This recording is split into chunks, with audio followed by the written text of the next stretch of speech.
Good morning everyone. आज हम chapter की बात कर रहे हैं आधुनिक काल में विश्व। अब ये आधुनिक काल है क्या? आधुनिक काल को माना जाता है आज का समय। मीन्स आज हम चल रहे हैं 21वीं शताब्दी में, लेकिन कभी ऐसा नहीं हुआ कि ये आधुनिक काल ही चला। आधुनिक काल से पहले हमारा एक मध्यकाल भी हुआ, मध्यकाल माना गया। अब ये मध्यकाल क्या है? अगर हम इतिहास की बात करें, पहले हमारे पास कौन थे? मुगल। कौन थे? मुगल।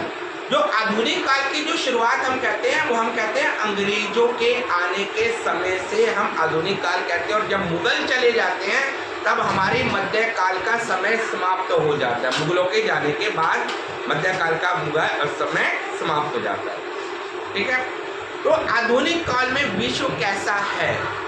आधुनिक काल में हम लोग तरक्की कर रहे हैं। आधुनिक काल में हम व्यापार को बढ़ावा दे रहे हैं। जैसे जैसे 1857 के बाद हम बात करते हैं, जब अंग्रेजों का हमारे देश के ऊपर डायरेक्टली शासन हुआ, जब अंतिम मुगल साम्राज्य खत्म हुआ और जो ये देश है हमारा भारत देश अंग्रेजों की रानी के अधीन हो गया, तो हम एक नए आधुनिक युग में चलेंगे। अब यहाँ पर जब आधुनिक युग आया तो हमारे विचारों में बदलाव आया। हमारे विचारों में इस तरीके से बदलाव आया कि एक राष्ट्रीय क्रांति हुई, शिक्षा का प्रसार हुआ, उद्योग बने, ये सब कुछ आधुनिक काल के अंदर चला। अब हम बात करते हैं कि ये आधुनिक युग का आगमन हुआ कैसे, ये आधुनिक युग हुआ कैसे। हम बात करते हैं मध्ययुगीन में, मतलब जब हमारे मुगल थे, शाहजहाँ थे, उससे पहले का जो शासन था, हमारे जो हिंदू राजा थे, तो नवीन समुद्री मार्गों की खोज होने लगी। अब ये नवीन समुद्री मार्गों की खोज क्यों होने लगी? क्या आवश्यकता पड़ेगी नवीन समुद्री मार्गों की खोज करने का? इंग्लैंड और यूरोप की कंट्री में, देशों में एक क्रांति चल रही थी, जिसे औद्योगिक क्रांति कहते हैं, इंडस्ट्रियल रेवोल्यूशन कहते हैं। इंडस्ट्रियल रेवोल्यूशन क्या था? मशीनें बनी, मशीनें बनने से सामान बनने लगा, सामान बनने से व्यापार में तरक्की हुई, सामान ज़्यादा बना तो उसे बेचने जाना पड़ा, तो नए देशों की खोज की जाने लगी। जब नए देशों की खोज की जाने लगी तब हमारा भारत की भी खोज हुई, अमेरिका की भी खोज हुई। भारत की खोज की वास्को डी गामा ने। किसने की? Vasco D gamma. Okay, he was a पुर्तगाली, वो पुर्तगाली था, वो अंग्रेज नहीं था। लेकिन जब वह भारत में आया तो उसने भारत के साथ व्यापार किया, तो भारत के लोगों ने उसके साथ व्यापार करना पसंद नहीं किया, क्योंकि जो वो सामान लेकर आया था वो सामान अच्छा नहीं था और भारत की क्वालिटी अच्छी थी, तो वास्को डी गामा वापिस चला गया। लेकिन वो अंग्रेजों को एक रास्ता दिखाकर चला गया, उसने भारत की खोज कर बता दिया। और इसी तरीके से कोलंबस था, वो कई द्वीपों की खोज कर रहा था, और द्वीपों की खोज करते करते उसने अमेरिका की खोज कर दी। कोलंबस ने खोज कर दी अमेरिका की, और कई सालों तक तो वो डाउटफुल रहा कि मैंने भारत खोज दिया है, लेकिन वो भारत नहीं था, कोलंबस ने अमेरिका खोजा था और वास्को डी गामा ने भारत की खोज की थी। अब आता है कि यूरोप में परिवर्तन। अब यूरोप में परिवर्तन आ गया, पुनः जागरण हो रहा था। पुनः जागरण जिसे क्या कहते हैं? पुनः जागरण जो आपके सब्जेक्ट से है, धर्म का एक नए रूप से देखना। अब हम समझते हैं क्या ये पुनः जागरण वर्ड आया। पुनः जागरण हुआ कि यूरोप के देशों में पहले जो पादरी होते थे, तो पादरियों का बहुत अधिक अधिकार था, एकाधिकार था पादरियों। तो जो पादरी बात करते थे वही बात मानी जाती और उनकी बात को सत्य माना जाता था। तो एक तरीके से चर्च पर उनका अधिकार था। अब हम बात करते हैं कि चर्च पर अधिकार था, जो हम बात करते हैं फ्रांस में क्रांति हुई, तो आधे से ज़्यादा जो जमीन थी उसके ऊपर पादरियों का अधिकार रहता था, जिसे प्रिस्ट कहते थे। लोगों का जीवन बहुत ही ज़्यादा खराब था। लेकिन जब ये पुनः जागरण उत्पन्न कैसे हुआ? हमने पहले कहा समुद्री मार्गों की खोज। जब समुद्री मार्गों की खोज हुई तो हमारे देश उनके देशों के लोग दूसरे देशों में जाने लगे, नए धर्म रीति रिवाजों को पहचानने लगे। उन्होंने देखा कि उनके धर्म और जो उनके देशों में जो पादरी बोल रहे थे उसमें बहुत फर्क था, उन पर प्रभाव हुआ। तो एक नई व्यवस्था चली धर्म को समझने की कि अब तो कुछ फर्क है, हमारे विचारों में फर्क हुआ। तो यही इसी को पुनः जागरण कहा गया कि विचारों के नए विचारों का आना पुनः जागरण कहलाता है। जागरण मतलब जागना, नए विचारों का जागना ही पुनः जागरण कहलाता है। अब पुनः जागरण के कारण क्या क्या कारण पुनः जागरण? मैंने क्या बात की, मैं एक ईसाई हूँ, सपोज करो मैं किसी एक पर्टिकुलर धर्म का मैं बात नहीं करता, मैं ईसाई का, मैं एक पर्टिकुलर धर्म की बात करता हूँ और मैंने अपने देश के लोगों को उस धर्म से बाहर जाने ही नहीं दिया और मैंने कहा मैं सर्वे सर्वा हूँ आपका। अब इससे क्या होगा, बाकी लोगों की बात नहीं पता कि कौन सा धर्म अच्छा है। अचानक मेरे देश के लोग कहीं और चले जाते हैं और उन्हें एक नई नॉलेज मिलती है, नया ज्ञान मिलता है, वो कहते हैं इन दोनों धर्मों के बीच में तो कहीं फर्क है। इसका मतलब अब हमारे विचारों में कोई ना कोई फर्क आ रहा है, तो ये धर्म ज़्यादा अच्छा है, इस धर्म को मैं अपना लूँ। तो एक संघर्ष शुरू हो गया देश में कि ये जो हमें बताया जा रहा था और ये दूसरा जो बता रहे हैं, इन दोनों में बड़ा फर्क है। तो धर्म के ठेकेदार से मुक्त होने का प्रयास किया गया। मैं कौन सा धर्म का ठेकेदार था? मैं तो सारे धर्मों को चला रहा था ना। मैं कह रहा था मैं सही हूँ, मैं सही हूँ, मैं सर्वे सर्वा हूँ। लेकिन जब धर्म युद्ध हुआ, दूसरे ने मुझे कहा नहीं वो धर्म भी तुम्हारे से अच्छा है। जैसे इस्लाम धर्म भी आ गया, इसमें हिंदू धर्म भी आ गया। तो ये सारे धर्म जब लोगों को समझ आने शुरू हुए तो एक पुनः जागरण की व्यवस्था शुरू हो गई। फिर इसके बाद इस्लाम धर्म का प्रचार हुआ। इस्लामिक लोग भी यूरोप देशों में गए, लोगों ने उनके विचारों को भी पसंद किया।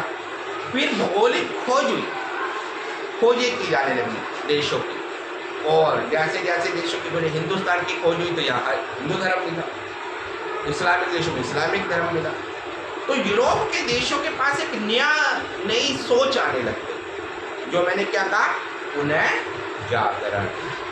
फ्रांस में ये सबसे बड़ी प्रॉब्लम थी। फ्रांस की जो क्रांति हुई ना, इसी पर ही फ्रांस में जो पादरी थे उनका एकाधिकार था अपने देश के ऊपर।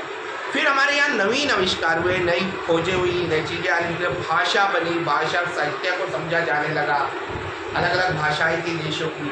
और एक आपको बहुत ही इंटरेस्टिंग था, अंग्रेज ये नहीं कि 1800 में हमारे देश में एंटर कर या 1600 में व्यापार के रूप में आए, नहीं, भारतीय राजा भी जाते थे बाहर के देशों में 1600 से पहले और अंग्रेजों को भी लेके आते थे अपने यहाँ पे, लेकिन व्यापार करने के लिए नहीं, अपने बच्चों को पढ़ाने के लिए। तो अंग्रेज तो 1600 पहले से ही आ चुके हैं हमारे देश में, हमारे देश में पहले ही आ चुके हैं, लेकिन वो व्यापार के लिए नहीं आए थे।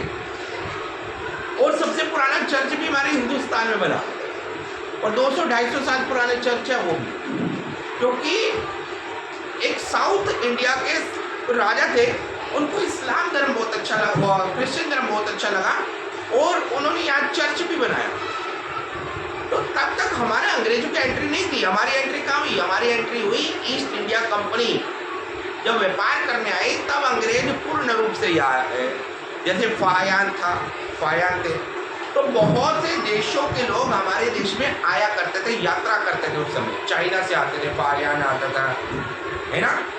तो इबन बतूता आते थे, इबन बतूता आए, तो ये लोग आते थे और हमारे देश के राजा के प्रशासन को देखते थे, उसके बारे में किताबें लिखते थे कि कैसा शासन चलता है हमारे देश के लोगों का, भारत में किस तरीके का शासन है। तो उस टाइम सिर्फ एक यात्रा का दौर होता था और जो हमारा बिजनेस होता था वो होता था सिल्क रूट से।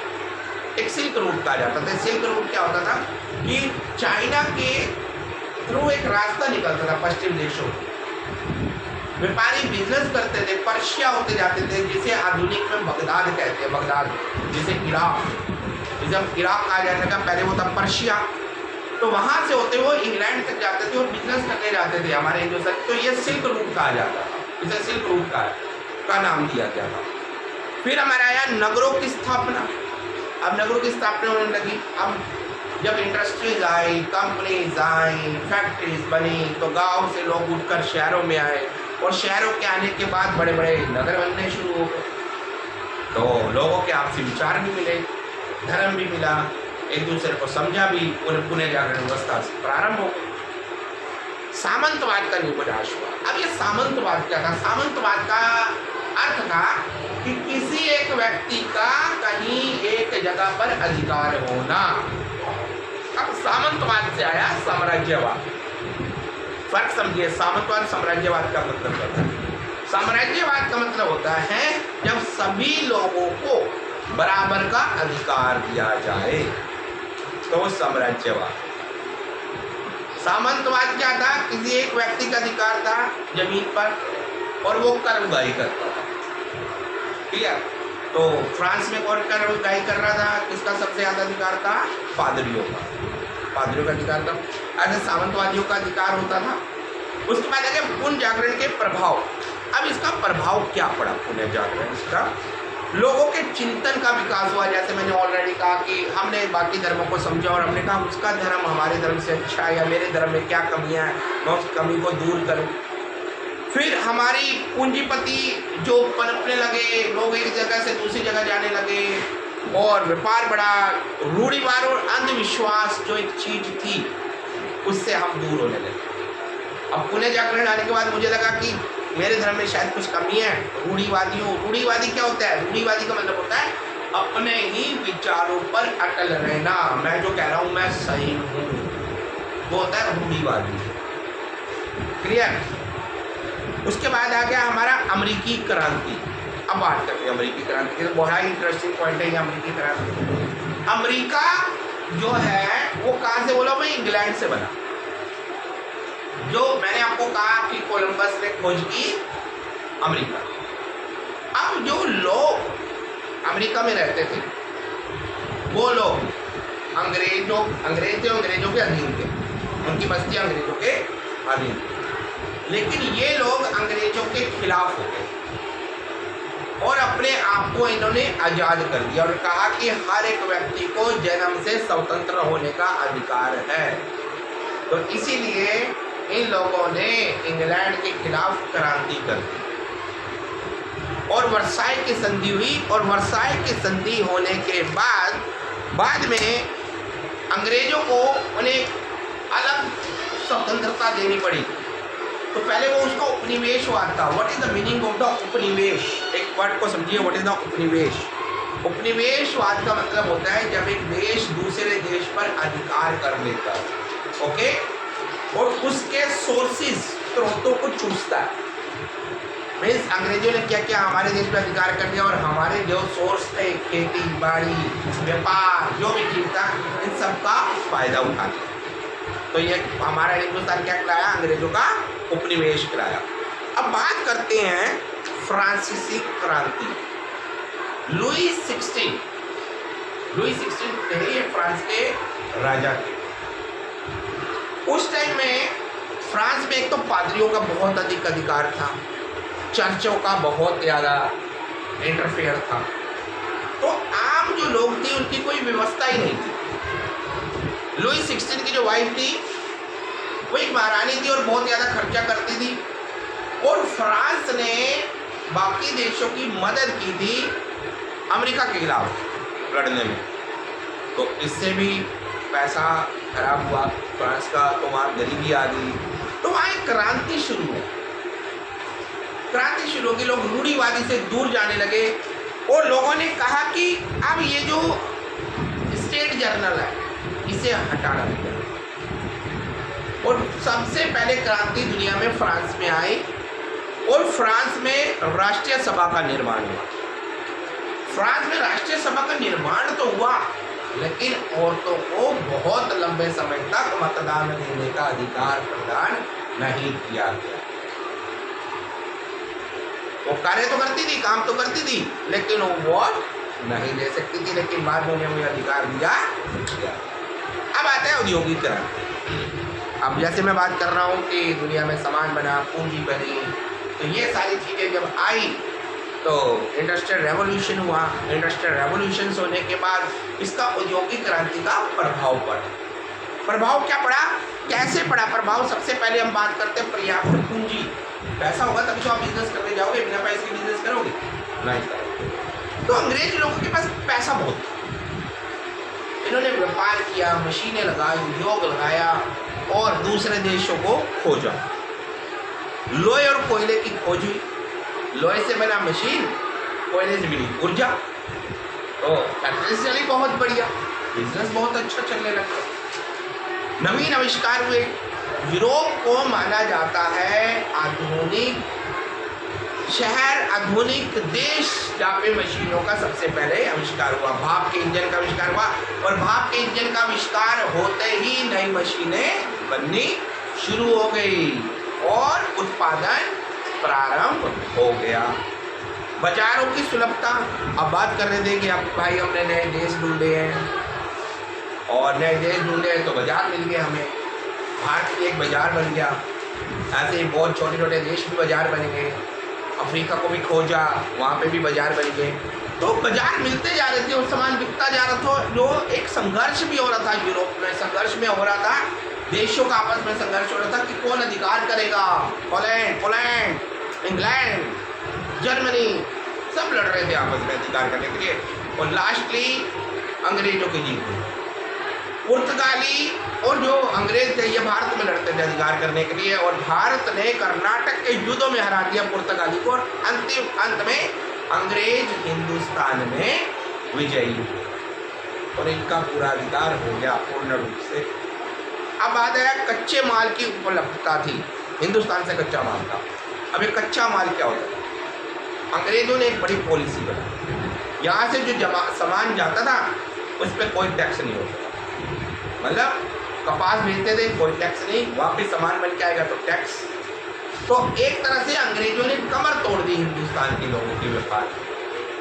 फिर इन्होंने श्रमिकों की सुलभता मिली, इन्हें उपनिवेशवाद मिला, श्रमिक मिले, कोई भी व्यापार को सफल होने में, फैक्ट्री को सफल होने में श्रमिकों का बहुत बड़ा हाथ है और इन्हें श्रमिक मिले तो इसलिए इनका बिजनेस बहुत अच्छा हुआ। अब औद्योगिक क्रांति के प्रभाव क्या? अब इससे प्रभाव हुए नगर बने। क्या बने? नगर बने। अब लोग गांव से शहर आने लगे। अब एक आ गई मिडिल फैमिली। पहले क्या थी? अपर फैमिली, बिजनेसमैन, खेती और मजदूर सबसे नीचे। अब आगे नौकरी पेशा लोग, जिसे कहा गया मिडिल लेवल फैमिली। फिर पूंजीवाद का प्रभाव हुआ। पूंजीवाद मतलब जो सबसे ज़्यादा कमाएगा वो अमीर हो जाएगा, बिजनेस लगाओ कमाओ। तो पूंजीवाद बढ़ गया हमारे वर्ल्ड के अंदर। नवीन राजनीतिक विचारों का उदय हुआ, जैसे मैंने कहा साम्राज्यवाद, तो नवीन राजनीतिक विचार थे। ये कहा कि पूंजीवाद को हटाओ, साम्राज्यवाद लाओ, कि कार्य तो श्रमिक करता है लेकिन उसे मिलता कुछ भी नहीं, उसे कुछ भी नहीं मिलता। तो इसीलिए नए विचार आए, अरस्तु, प्लूटो, ये आए, कार्ल मार्क्स आया, कार्ल मार्क्स से विचार देखे जाने लगे। साम्राज्यवाद का प्रसार हुआ, कई देशों ने साम्राज्यवाद को माना, जैसे रशिया ने साम्राज्यवाद को माना। रशिया में ये हुआ कि जिन लोगों की फैक्ट्रीज थी, जो पूंजीवादी थे, ये कहा जाता था कि ये जो लोग हैं ये काम ज़्यादा कराते हैं, पैसे कम देते हैं, बच्चों से काम करवाते हैं, तो आज से फैक्ट्री पूंजीवादियों की नहीं है, आज ये फैक्ट्री किससे आ जाएगी? देश की हो जाएगी। तो ये देश इन फैक्ट्रियों को चलाएगा। तो एक साम्राज्यवाद है जिसे कई देशों ने एक्सेप्ट किया, जैसे हंगरी ने एक्सेप्ट किया, बेल्जियम ने एक्सेप्ट किया, हंगरी को अच्छा लगा इस प्रोसेस को। तो दुनिया साम्राज्यवाद में बढ़ गई और एक नए आंदोलन का मूवमेंट हो गया और रूसी क्रांति होते ही एक लोकतंत्र की बात उठी और लोग प्रेरित हुए और धीरे धीरे जो पुनः जागरण होने के बाद हम एक आधुनिक युग में पहुंच गए। तो पुनः जागरण क्या हुआ?